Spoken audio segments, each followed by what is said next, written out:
welcome back to my channel. Today I wanted to briefly touch on this report that came out a couple days ago regarding Taylor Swift and Travis Kelce. There was some kind of a contract that was leaked online, a photo of a contract delineating that the contract relationship between Taylor and Travis was about to come to an end sometime around the end of this month. And everybody was up in a tizzy. Is this true? Is this a fake relationship? Have we been duped the whole time? Now, when this relationship was in the very beginning stages, I did a video asking this question. Is this a real relationship? Is this just for clout? I asked the question because a lot of people were wondering. They looked at these two people that were kind of an odd coupling. Physically, they look very good. They're very attractive people, very tall. You would think, okay, what's the difference? They're both celebrities. They're in this industry. They met and they fell in love. What's wrong with that? But when you look at the dating history of both of these individuals, it's very clear that when it comes to these two people, neither one is the other's type. When we look at Taylor's history of dating, she likes brooding, kind of sinewy, British. We know she famously loves the English, but kind of lanky, more on the thin side, tortured artist type of guys. That's her type. That's her flow. And when you look at Travis's dating history, the man has a type. So when we saw these two people get together, we thought, what's going on? And like I said in that video, even if this is not the most ideal coupling, it is serving the purpose it needs to serve for this time being. Taylor had just come out of the breakup with Maddie Healy, who we discussed in another video. Turns out she is, or at least temporarily, was obsessed with the idea of what would have happened if the what if guy, Maddie Healy, if things had worked out. When I made the first video, I was still of the belief that her real, true first love, real, true love, was Joe Alwyn. He was her longest relationship. They had the most in common. They wrote songs together. They won Grammys together. And it just seemed as if that was the one that she couldn't get over. But then the whole Maddie Healy time period happened, and it just has us still confused. But then she moved on to Travis. And I said, you know what? She's in her rebound era. She just needs time to enjoy herself. This a great little distraction for her. She's in the middle of touring. She's going to need somebody to kind of take the edge off. And he's doing a great job, apparently. And for him, it's definitely clout. I talked about this. His jersey started selling so well. How everybody now is talking about him. Even people who are not into football, they became acquainted with him. And just recently, we heard the news that his and his brother's podcast signed a $100 million contract. You can't tell me that is not as a direct result of the Taylor Swift effect. Before Taylor Swift, nobody was checking for this guy like this. That podcast may have been popular with people who know about football, who know about him, and people who are fans of him as a person. This would have never happened had he not been in a relationship with Taylor Swift. So, mission accomplished. This is exactly what he wanted out of this relationship, if that is all it was. I'm still on the fence. I'm not saying that this is necessarily a fake relationship, a PR relationship, but I'm inclined to believe that yes, it is. Now, if you look at the thing that broke in the news, this contract that was leaked, I'm a little skeptical. These kinds of PR relationships happen all the time. We're not going to pretend that it doesn't happen. This happens all the time. This is how some people who are in obscurity become famous. A lot of people have raised their profiles because of the relationships that they get into. So yes, these PR relationships happen all the time. But the way this was leaked, that it was printed, these are the kinds of things that you don't print onto paper. These kinds of messages talking about, okay, the relationship is just PR and it's about to end and this is how we're going to handle it. This is not the kind of thing that you print out with letterhead of the PR company. You just don't do that. So because of the way it was leaked, I have my doubts. But I do not have any doubt about this being a relationship that was mostly and purely for the lifting of the profiles of the two people involved. And yeah, Taylor also got some clout out of it. Taylor understood at a very young age, at a very early stage of her career, that people are very interested in her in relations to who is she dating, what's going on in her personal life. It is the basis on which she writes her songs. People listen to her songs, listening to clues. Who's she talking about? Which boyfriend is this? This is part of her lore. This is part of her brand as an artist. And it has made her the most successful musical artist of today. And so for her to go into this relationship not thinking about ways in which she can lift her own profile and gain notoriety and gain interest at a time when she was on tour, when she had just ended two pretty high profile relationships at the beginning of her tour, she needed the momentum to keep going, to keep the interest of the public. And she understands her brand enough to know that this is something that's going to be very useful for her. So yeah, she did get a lot of chatter out of this relationship, which also mission accomplished. But then the question arises, is everything about money and business? Is that all we should be focusing about instead of just love? Shouldn't we just focus on love? I believe in a healthy balance of both. We are now living in a time when there's a lot of nostalgia for the old days, for the way in which we used to be in relations with each other, for the traditional marriage. There's a lot of nostalgia from a specific group of people that inhabits the internet, looking to those days, the way those things were. And then we also have the romanticization of relationships, the long lost love that came back into your life. J-Lo and Ben, anybody? We've been talking about them for the last few weeks, and the idea of these star-crossed lovers that had gone their separate ways finally found their way back to each other, and the love is back and the romance is back. Traditional love and romantic love are not the same thing. I don't know if you understand this, but traditional love was very much something that was based on convenience. A man wanted to prolong his seed, his family name through children. He also needed somebody to make a home for him, to prepare his meals, to take care of his domestic needs. And that's where the woman came in. On the other hand, the woman needed somebody to provide and protect her, to provide financial support, to be able to provide a roof under which she could live and exist and be safe from other men. Women don't need protection from other women. Everybody needs protection from the other men, the feral ones that are out there causing mayhem. So having a man provided for those two things, and that's where the husband comes in. It was very transactional. It was very much on the nose. What can I get out of this in exchange for what I provide? In modern love, we have the emphasis on the romanticization of the relationship. I love him. I love her.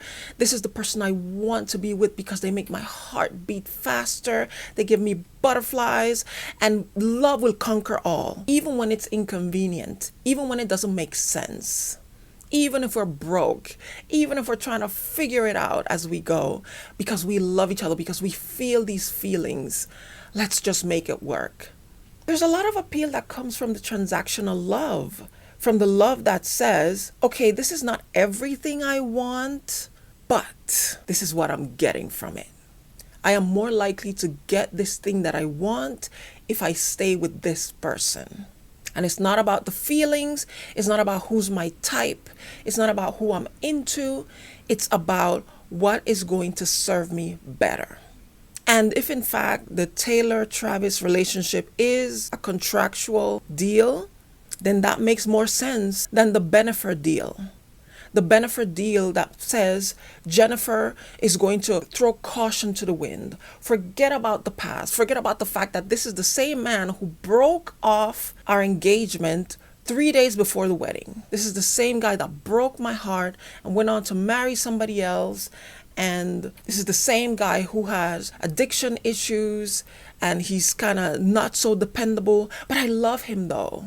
And for Ben to say, yes, this is the same kind of clout chasing, attention seeking, desperate for attention person that got on my nerves the last time, exposing too much of our relationship, inviting the paparazzi, calling the paparazzi, letting them know where we were going to be. This is that same person, but I love her. And I remember that there was love there. So I'm going to ignore all of that and just throw caution to the wind, and we're going to make it work this time. That doesn't make sense. That doesn't make sense. Let's sign this contract and get as much as we can out of this relationship, financially, societally, personally. Let's just make this work for both of us for the time that it needs to work. That kind of makes more sense. But let's be clear, I am indeed a romantic at heart, and I do believe in falling in love and being with somebody because of how they make you feel. ¿Por qué no los dos? Why not the two? Why not understand that relationships work best when it's not all about the feelings and it's not all about the contract? Because when you sign a contract in duress, like a lot of these women did in the old days, my biological clock is ticking, I'm getting older, all my friends are getting married, I need a man to protect and provide. There has to be this one likes me, okay, this is the one that I'm gonna end up with. A lot of these women end up regretting it because they realize that what they signed up for required a lot more than what they got out of it. Required a lot more of their indentured labor, where they were receiving no help in that regard, when the wages, the little stipends that they were getting, didn't really compensate for all the work they put in. Some of the men realized, I'm not happy in this relationship. I wish I was single. I wish I was free to do whatever I wanted, but I signed this contract because, my biological clock was ticking and I wanted kids and I wanted the currency that I get in society from being a respectable married man with one wife and children, that I can show that I am valuable, that I am producing value. Yes, we signed the contract, but now we realize this is not working. You have to strike a balance between the two. There has to be practicality. There has to be a realistic look at, this is what I'm getting out of this. I provide this and I get this out of it. It has to work. You have to have a job. You have to give me children. We have to have these things. But at the same time, there has to be the playfulness and the love and the admiration and that sexual tension and the attraction, because that's going to be the glue that's ultimately going to keep the relationship when the contractual obligations just ain't doing it anymore. What we need to advocate for these days, that we know more and we know better and we're smarter, is let's advocate for a better contract. A contract that involves more than just, I give you children, you pay my bills. It should also include, I give you emotional support, you give me emotional support. I give you a clean house, you give me a clean house. I don't make a mess unnecessarily, you don't make a mess. Don't expect me to wash your clothes, to do your dishes, to do the things that you are physically able to do. And I will also not expect you to give me more than I can do for myself. Many hours later. Okay, so it's several hours later. I had to stop recording. Long story. But anyway, the point I was making is we've had enough history on this earth as men and women interacting with each other to understand that it doesn't have to be either or. It doesn't have to be all romance and it doesn't have to be all transactional. We can find a happy medium. And today we are demanding more from our relationships. And it's a little frustrating because it feels as if it's the women who are demanding more of emotional labor from the men. And the men are still wondering, well, what happened? I mean, it used to be so fine in the 1950s and the 40s and 30s. Life was so simple. Everybody knew their place and everything was working fine. It wasn't.